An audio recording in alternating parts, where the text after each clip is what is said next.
Hammock Trail drainage repair, Mr. Stout. Yes, sir. During Hurricane Helene, a section of property at 5070 Hammock Trail was eroded, cutting a large ditch down all the way from the yard to Hammock Lake. This damage was caused in part due to a 2-inch water main break that could not be accessed immediately due to downed trees and power lines. Additional erosion occurred with the heavy rains of November the 7th. Plans were prepared to make the repairs. 3 contractors attended the mandatory pre-bid meeting.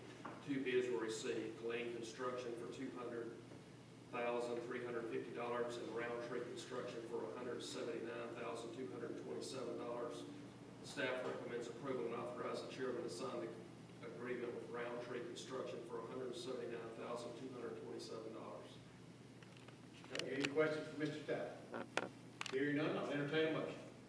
Motion approved. All right, we have a motion to approve. We have a second. Mr. Wiley, any discussion? Hearing none, we'll call the vote. All in favor, signify by aye. Any opposed, like sign. Hearing none, the motion carries.